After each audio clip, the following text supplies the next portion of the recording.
ماذا لو تقاتل لوفي ضد كايدو واحد ضد واحد بعد إتقان لوفي للكير الخامس؟ هل سينتصر لوفي في ذلك القتال كما حصل في قتال أونيغاشيما، أم أنه سنشاهد كايدو يتجبر ويتعمق وينتصر على الجير 5؟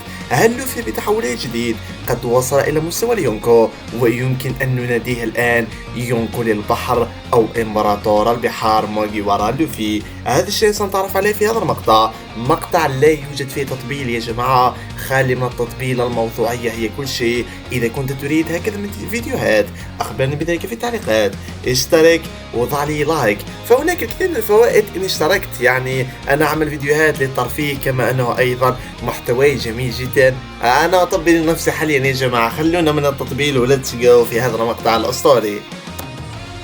طيب إذا يا جماعة عشاق كايدو وأنا واحد منهم، لست عاشق كايدو بل مؤيد لتلك الأفكار. يقولون أن لوفي لم يتمكن بتاتا من التغلب على كايدو. صحيح أن النهاية كانت بانتصار لوفي، إلا أن ذلك الانتصار لم يكن مقنعا أبدا. وهناك الكثير من الأسباب، هم يقولون كالآتي: أولا، لم يتمكن لوفي من التغلب على كايدو وحيدا لأن كايدو في معركة أونيغاشيما لم يتقاتل مع لوفي وحيدا، بدأ بالأغماد، تقاتل مع لوفي أسقط لوفي، تقاتل مع ياماتو، تقاتل ضد زورو، تقاتل ضد الجيل الأسوأ، وتقاتل ضد لوفي بعد ذلك. كل هذا وهو كان شامخا صامدا يجلد الجميع بدون أي هوادة. لقد تمكن من جعل الجميع حرفيا يسقطون أمام قوته المرعبة، لقد تركهم جميعا في حالة يرثى لها. هذا الأمر صحيح يا جماعة.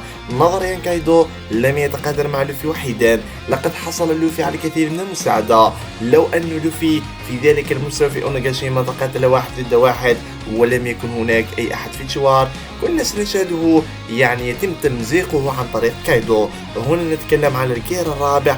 لوفي هناك لا يمتلك سوى سلاح واحد وهو إتقانه لهاكي ريو الذي كان قويا نوعا ما. إذا هذا أول شيء نتكلم عليه الآن. ثاني شيء هو أن كايدو يتقاتل مع لوفي وهو يحمل الجزيرة على أكملها. حرفيا هناك ناس تقول أن هذا جنون، كايدو يحمل الجزيرة ويتقاتل مع لوفي. رغم أن الأمر جنون إلا أن كايدو المهبول قد قام بفعل الأمر. لقد كان يتقاتل وكان يحمل جزيرة أونيغاشيما في السماء التي كانت تطفو، وكان في ذلك الوقت يجلد لوفي ويجلد كل شخص هناك. أنا أتكلم حقيقة يا جماعة، لا تقولوا أي تطبيل ولا شيء. وثالث شيء يا جماعة هو أن لوفي قد تمكن من التغلب على كايدو، وكايدو كان منهكا في تلك الفترة. لقد كان كايدو قد استنزف أكثر من نصف طاقته، أو يمكن أن نقول أكثر من 80% من طاقته. وهناك إذن شفنا أن لوفي قد تمكن من التغلب على كايدو. هذا الأمر ثاني صحيح. إذا من جهة أخرى سنتكلم الآن عن لوفي بعد ما انتهينا من كايدو، وهو أنه كان جبار قوي جدا، تقاتل مع الكثير، كان يحمي الجزيرة، كان منهك وكل شيء قد تكلمنا حوله. إذا خلونا ننتقل الآن إلى لوفي عمك والجير 5 عمك. إذا قد كان لوفي يخسر يا جماعة، وكنا حرفيا نظن أنه قد مات، يعني أن مؤشر طاقته قد وصل إلى الصفر. عندما تلعب لعبة مثلا يعني ببجي أو فري فاير أو أي شيء، عندما تنتهي الدماء الخاصة بلاعبك تموت. هذا ما حصل مع لوفي، تلقى هجوم مباشر من كايدو، ذلك الهجوم الذي كان ساحقا. رايمي هاكي الخاص بكايدو يا جماعة الشيء لا يستهان به أبدا، فهو يونكو يتقارع مع شانكس، يتقارع مع اللحية البيضاء، حتى أنه ملقب بأقوى مخلوق في العالم. فذلك أمر طبيعي جدا أنك ستسقط مباشرة ولن تتمكن حتى من النهوض. لو كنت قد وعدت أمك أنك ستعود للمنزل فباي باي، لن تعود إلى المنزل لأنك التقيت بالوحش كايدو. هناك إذا يا جماعة كنا نظن أن لوفي قد مات، ولكن هناك لقد كانت الصدمة العظمى يا جماعة. لوفي قد وقف وتغير لونه وكان يضحك، يعني زونيشا يقول لقد عاد جوي بوي، إن هذا الحنين هو حنين جوي بوي. هنا إذن يا جماعة كنا نعلم جيدا أن هناك خطبا ما في هذا الرجل. كيف لشخص كنا قد اعتبرناه ميتا خلاص باي باي يقف بتلك الطريقة، وقد تحول إلى شخص آخر اكتسب قوة خرافية بعدما تحول لوفي. لذلك الشيء يا جماعة قد اكتسب قوة يعني شيء لا يمكن تخيله أبدا. الشخص الأكثر تحررا في العالم، أو الفاكهة الأفضل في العالم. هناك اكتشفنا كثير من الأمور، أن الفاكهة لوفي ليست فاكهة عادية أبدا، ليست لوجيا، بل هي نوع آخر من الفواكه، وهي فاكهة هيتو هيتو نومي، وهي فاكهة الحاكم الشمس نيكا. هنا كذا يا جماعة شاهدنا أن لوفي قد تمكن من التحول إلى عملاق، تمكن من إظهار يعني برق، وتمكن أيضا من جلد كايدو، كانت سرعته كبيرة جدا. لقد حصل على أشياء جديدة جدا بعد ذلك الشيء. هنا يا جماعة ما أريد قوله الآن هو لو كان لوفي بهذا الطور وكايدو فريش، يعني كايدو لم يتقاتل مع أي أحد، كايدو ب100%، حتى أنه لم يكن ثمنا في تلك الفترة يا جماعة. هذا أيضا يجب النظر في هذه المعركة. لو نفترض فقط كان كايدو يمشي في أمان الله، كان يريد أن ينتحر، هناك يظهر لوفي ويقول له: أي كايدو، لن أتركك تنتحر يا باغا، لن أتركك تنتحر لأن الأمر حرام. هنا إذا يا جماعة سنشد كايدو يقول: ناني، أنت تقول لي أنه لا يجب علينا أن ننتحر، سأقضي عليك أيها الجرد.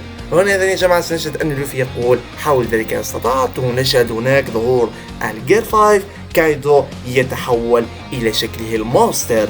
وهنا إذن يا جماعة سنشهد أن الاثنان يبدأان بالقتال، ضربة من هنا ضربة من هناك، الاثنان بقوة كاملة، قوة التحمل لدى الاثنان شيء أسطوري بالنسبة للوفي وبالنسبة لكايدو. ولكن هنا خطب ما نوعا ما، لوفي لا يمكنه البقاء بذلك الشيء لفترة طويلة جدا، وهنا كايدو إذن سيلاحظ ذلك الأمر، لأنه نسبة استغراق يعني نسبة استهلاك لوفي للطاقة لقد كانت تزيد بمعدل كبير جدا. إلا أن لوفي هناك يا جماعة كان يحاول إنهاء القتال بسرعة، سيستعمل طور الحاكي المتقدم، سنراه يتقاتل ضد كايدو. هناك سنرى يتحول إلى عملاق، يتحول إلى صغير، يهاجم عليه كايدو، إلا أن ذلك لن يفعل أي شيء للوفي. لوفي حرفيا يا جماعة هجمات كايدو لا تؤثر عليه أبدا. هنا إذا سنشهد أن الاثنان سيتقاتلان بشكل كبير جدا، إلا أننا سنشهد في الأخير يا جماعة لوفي يتمكن من إطلاق هجوم فتاك نحو كايدو. كايدو سيتعرض لذلك الهجوم وسيحس بالأمر ويقول: نعم هكذا دلعني يا لوفي، أنا أريد أن أموت، ولكن هذه المرة لن أنتحر، أنت قد وقفتني ولا تريد أن أنتحر، إذن اقتلني أنت يا لوفي، اجعل مني سمكة مشوية، لأن فاكهتي اسمها فاكهة سمكة نومي. إيش اللي يصير؟ هنا سنشاهد أن لوفي يبدأ يضحك. لديه فاكهة سمكة ويريد أن يتقاتل مع يونكو جوي بوي. إيش بيك يا كايدو؟ إيش بيك يا كايدو؟ ما الذي تريد يا كايدو؟ لماذا أعطيت إلى الشخص الخطأ؟ هنا يا جماعة سنشاهد أن القتال سيكون مرة أسطوري، ولكن هناك الآن الجميع ينتظرون كيف ستكون النتيجة. إيه خلصنا أراماكي، يرحم والديك، قلنا النتيجة شكون ينتصر، من سيكون الفائز في قتال كايدو لوفي. إذا يا جماعة أنا سأقول لكم أن الفائز يمكن أن يكون بنسبة قليلة فقط لوفي، يمكن أن نرى انتصار للوفي، لأن لوفي هناك يا جماعة قد اكتسب قوة اكستراوردينري، يعني أنها شيء سبيشال. وهناك أيضا يمكن أقول أن لوفي سيدخل ذلك الطور، فخلال القتال الأول كانت نزوة البدايات كما يقولون. هناك هذا المصطلح لا أتذكر وين شفته، على ما أظن أنه كان مقطع عن الحب، نحن خاطين الحب يا جماعة. أنا شخص أحب لوفي كايدو، ولكن أستغفر الله ليس ألوان، أنا أتكلم عن المانجا فقط بلا توسويس كما يقول. المهم يا جماعة أريد أن أقول لكم أنه من الممكن أن نشاهد لوفي سيتمكن من الانتصار، لأنه قد تمكن من إتقان الجير 5. وخليني أخبرك بشيء ما، وهو أن لوفي قد تمكن من جلد روب لوتشي الذي قد تمكن من إنقاذ الفاكهة، وهو قائد السي بي 0. هذا يعتبر إنجاز أمام كايدو، إلا أنه يمكن أن أقول يا جماعة أن النسبة ستكون 51% بالنسبة للوفي، ولكن لا تغرك هذه الإحصائية، فيمكن أن نشاهد الطاولة ستنقلب على لوفي، وكايدو عمك سيجلده لأنه ملقب بأقوى مخلوق في العالم، قوي جبار أسطوري. الناس يعني تقوم بمقارنته بالوايت بيرد، وأنت يا لوفي الصغير ماذا يمكنك فعله أمام شخص عملاق قوي جدا؟ وفاكهة السمكة، سأسكت الآن، فاكهة السمكة ماذا سنفعل بسمكة؟ المهم يا جماعة أظن أن المقطع كان أسطوري، وإلا مشترك بعد فاشترك، فعل جرس التنبيهات، حطونا لايكات، سنلتقي في الحلقة القادمة بأسرع وقت ممكن إن شاء الله.